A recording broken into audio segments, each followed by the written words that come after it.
Allez, on va oublier un tout petit peu le soleil pour aller se rafraîchir dans les patinoires avec vous, Stéphanie Méria. Vous êtes la coprésidente du HC Bienne, un club qui nous refait le même coup que l'année passée, à savoir une préparation de championnat assez catastrophique. Sur 9 matchs, l'équipe en a perdu 7. Et pour vous, le score, c'est combien de cheveux blancs de plus que l'année passée ? Alors, je ne sais pas si ça fait beaucoup de différence parce que j'en ai déjà pas mal, mais c'est vrai que l'équipe n'a pas été peut-être à la hauteur de ce que le public attendait pendant ces matchs de préparation. Maintenant, il faut quand même noter que c'est toujours très difficile de juger une équipe au match de préparation. Vous le savez comme moi, ces matchs de préparation, ils sont faits pour tester les lignes, pour tester des joueurs, des plus jeunes, des moins jeunes, des combinaisons inédites. Malheureusement, il y a aussi un petit peu des blessés et tout ça fait que je trouve que c'est compliqué de dire oui, on a fait une bonne préparation ou non, on n'a pas fait une bonne préparation. Alors, on va quand même dire 7 matchs sur 9, c'est quand même un signe indicateur qu'il n'y a pas tout qui est encore bien réglé et bien rodé, on est d'accord? Alors, je pense que oui, effectivement. Et en même temps, c'est aussi le signe qu'on a testé beaucoup de choses et puis que ça ne s'est pas forcément passé exactement comme on voulait. Maintenant qu'on a pu aussi en apprendre beaucoup. Vous le savez aussi comme moi, au moment des matchs de préparation, on n'a toujours pas la même intensité que quand c'est un match qui compte pour de vrai. Donc là, moi, je me réjouis vraiment des matchs qui commencent. Votre directeur sportif, Martin Scheidegger, a été assez fort dans les médias régionaux, notamment pour dire que ces gars avaient fait preuve d'une sacrée arrogance pendant ces matchs de préparation. C'est pas très prometteur non plus pour le début de championnat. On a envie de dire, les gars, il faudrait montrer, voir pour créer une équipe maintenant. Alors, c'est vrai que je préfère qu'ils mettent les points sur les i à ce moment-là de la saison plutôt que quand on a perdu 10 matchs, ce que j'espère qu'il n'arrivera pas. Mais c'est aussi son rôle d'être tout auprès de l'équipe et puis de trouver où sont les points qui gênent, où sont les choses qui ne fonctionnent pas pour justement en discuter avec les joueurs, avec les entraîneurs et puis pour pouvoir remettre tout ça à plat d'ici le début de saison. Nous, de notre côté, notre rôle, c'est de dire on n'a encore pas joué un seul match. Donc arrêtez de vous exciter, on va y arriver et au moment où on aura joué les premiers matchs, on va pouvoir tirer aussi quelques enseignements des premiers matchs sous pression. Mais c'est vrai que forcément, dans l'imaginaire collectif, c'est pas rassurant. On se dit qu'il y a quelque chose qui cloche, on dit qu'il y a quelque chose qui va pas et moi j'en suis pas persuadée finalement. Parce qu'en même temps, le HC Bienne nous a habitués à faire des très mauvaises préparations, puis des très bonnes entames de championnat. L'année passée, 8 matchs de suite de gagnés, avec un gros coup de mou du côté de Noël et puis de cette période vraiment de décembre-janvier. Alors c'est ça qui vous permet aujourd'hui de vous dire, il n'y a pas le feu au lac ? Je ne sais pas, on sait que la saison est longue, c'est difficile pour une équipe de performer au plus haut niveau pendant toute la saison, sur 52 matchs, c'est vraiment très très long. Donc on sait qu'il y a toujours des hauts et des bas. J'espère qu'on ne commencera pas par un grand bas, ce qui ne donnerait pas vraiment confiance à l'équipe. Je pense qu'ils vont réussir à se ressaisir pour pouvoir retrouver cet esprit d'équipe qui fait notre force finalement.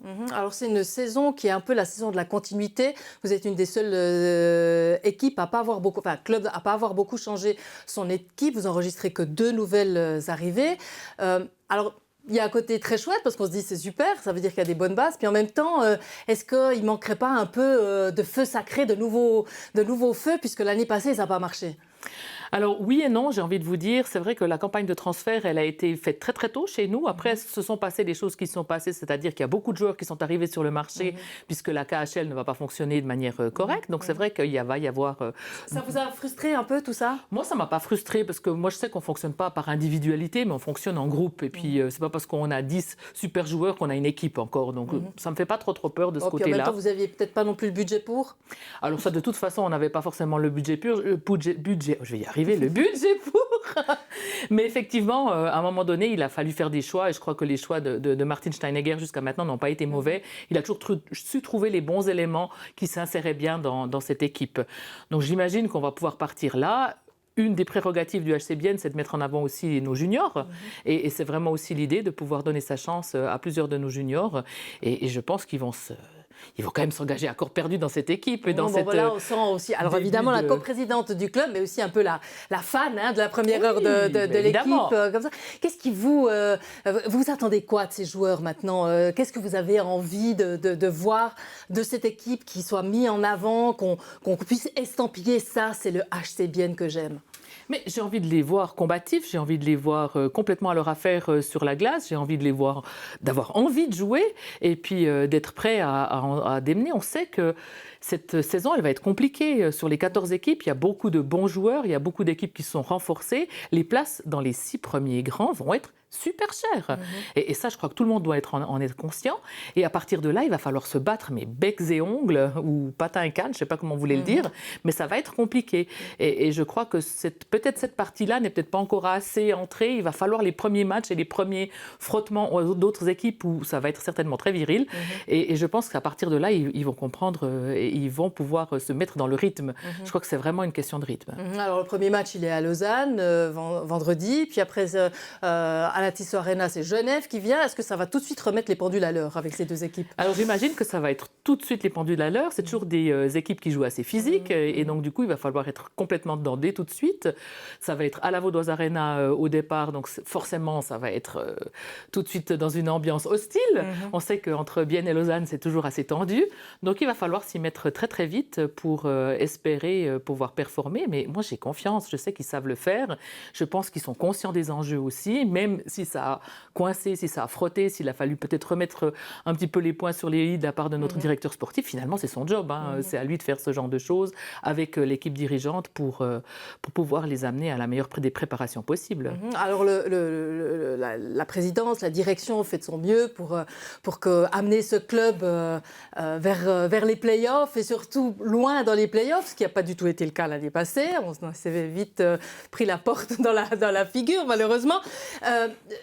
Qu'est-ce qui manque, au fond, à cette équipe pour avoir ce petit supplément d'âme, pour avoir cette grinta qui fait qu'on va jusqu'au bout et qu'on se bat jusqu'au bout? 52 matchs, vous l'avez dit, c'est long, mais finalement, les autres équipes, c'est pareil. C'est vrai, et on s'est beaucoup posé la question parce que c'est vrai que cette série contre Zurich en play-off l'année passée était très très frustrante. D'arriver contre une équipe qui était si bonne, aussi loin, et d'être vraiment à 2 doigts de réussir à les battre, ça a été très très frustrant et on s'est posé la question. Et je crois que j'ai vu une interview de Marco Pedretti, qui joue pour Zurich, et qui a dit « on n'a jamais pensé qu'on allait perdre ». Et je crois que cette certitude d'équipe, on ne l'avait pas assez dans notre équipe. Et c'est vraiment ce petit supplément d'âme, comme vous disiez, qui nous manque pour qu'on puisse aller vraiment jusqu'au bout, de se dire non mais peu importe ce qui se passe, on sait qu'on va y arriver. D'avoir cette sérénité-là. Il a manqué cette sérénité, ce petit supplément de confiance en soi qui fait qu'on ne tire pas à 2 cm du poteau, mais on tire à l'intérieur. Et peut-être ça manque encore un petit peu à l'équipe, parce que sans confiance, les joueurs perdent forcément les moyens. Et puis là, c'est tous des petits détails qui s'enchaînent et qui font que ça nous donne une spirale plus négative que positive. Mais ça veut dire que tout le staff doit y croire. Est-ce que là aussi, au niveau du staff, maintenant que ce soit du côté de l'entraîneur, du côté de la direction du club, on y croit vraiment jusqu'au bout aussi? On insuffle cette grinta et cette bonne image du club qui va jamais perdre. On fait évidemment tout pour, mais on n'est pas du tout un conseil d'administration ou bien un staff administratif qui va aller tous les 2 jours dans les vestiaires pour dire mais il faut faire, il faut faire. On fait confiance à notre équipe dirigeante et puis on a aussi l'impression que si on y va tous les jours, on perd aussi de notre crédibilité, tout simplement. C'est-à-dire que si on y va à des moments ponctuels, peut-être que c'est aussi plus intéressant pour les joueurs de se dire, bon, ben là, il y a vraiment quelque chose à faire. Mais la confiance, et puis je crois qu'on est réputé pour ne pas paniquer dès le début. Et je crois, de loin, justement, je sais que j'ai lu dans la presse, sur les forums, un petit peu d'incertitude et même de panique au sein des supporters en disant, mais qu'est-ce qui va se passer? La saison va être très longue, très compliquée. Oui, peut-être ou pas, mais... Je pense qu'il faut, c'est ça que vous dites. Il faut voir à Noël et puis surtout il faut se laisser le temps de s'installer dans la saison. À Noël, le problème c'est qu'on risque de se retrouver en pleine crise énergétique, Stéphanie Meria. C'est quelque chose qui pèse lourdement et sur les ménages et évidemment sur le sport, sur un sport énergivore comme celui que représente et qu'est le hockey sur glace. Est-ce que on se fait des vraies réflexions au sein du club et au sein de la Tissot Arena par rapport à ça? Alors, je crois que des vraies réflexions, c'est difficile de s'en faire maintenant parce qu'on n'a vraiment aucune idée de ce qui va nous tomber dessus. Donc, c'est très compliqué de faire un scénario. Maintenant, mais en même temps, est-ce qu'on prend des mesures, déjà, même rien que des petites choses? C'est difficile de prendre des mesures parce qu'on ne peut pas faire tout ou rien. J'entends, c'est un petit peu on peut essayer de faire un petit peu à gauche, un petit peu à droite, mais on est très très dépendant aussi de la météo, de la température qui fera à l'extérieur, du fait qu'on va avoir du monde ou pas du monde, mais on ne peut pas éclairer moins, on ne peut pas pour des raisons de sécurité. Il y a beaucoup de choses qu'on ne peut pas faire dans une patinoire. Donc c'est vraiment où on le fait ou on ne le fait pas. Et c'est ça qui fait un petit peu peur parce que effectivement, suite à des années Covid où on n'a pas pu faire, suite à des années un petit peu compliquées, on se pose la question ce qui va advenir de nous. Une chose est sûre, c'est qu'on est prêt à tout, parce que suite au Covid, on est sûr de rien et on a peur de tout. On est prêt à tout. Stéphanie Méria, on vous souhaite un bon début de championnat avec le HCBN. Merci d'être passé nous voir. Voilà, c'en est tout pour aujourd'hui. Ça continue évidemment sur Télébilingue.